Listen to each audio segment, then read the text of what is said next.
Ini kehidupan. Hidup ini sebenarnya gampang.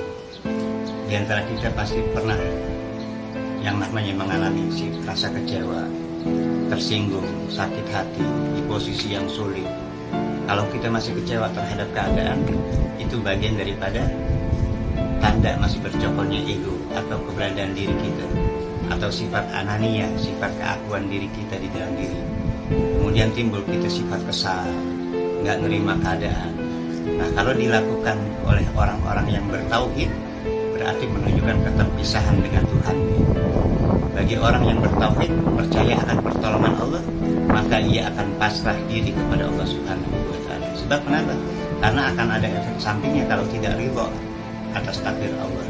Maka hakikatnya ia menjadi orang yang tidak percaya atas keseluruhan kehendak Allah Subhanahu wa Ta'ala.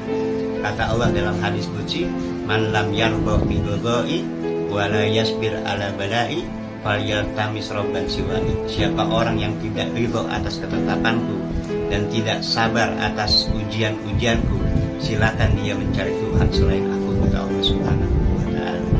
Nah, jadi bagi orang yang menapaki di jalan Allah, apapun penderitaan yang ia rasakan ataupun apapun kehinaan yang ia terima, dia akan menganggapnya sebagai kado kiriman Tuhan yang sangat indah.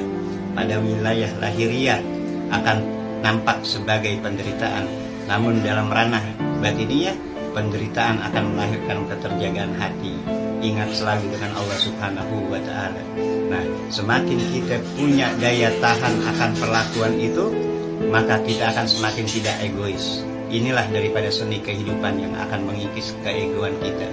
Dengan ujian-ujian semacam ini yang Allah berikan, bahkan sekelas anjing aja, ketika diusir oleh tuannya, anjing itu pergi. Tapi begitu anjing itu dipanggil sama majikannya, dikasih makanan, anjing itu akan datang kepada majikannya tanpa marah, tanpa dendam, dan tanpa kesal. Nah, ini hakikatnya orang yang jalan menuju kepada Allah Subhanahu wa Ta'ala. Hakikatnya cinta kepada Allah, cinta kepada Rasulullah, itu akan banyak ujian-ujian daripada cinta tersebut. Ya, memang begitulah cinta. Dan di antara cinta itu punya banyak sayap. Dan di antara sayap-sayap cinta itu terkadang terselip pedang yang akan melukai kita. Dan kita harus menerima untuk menaikkan derajat kita di sisi Allah Subhanahu wa Ta'ala.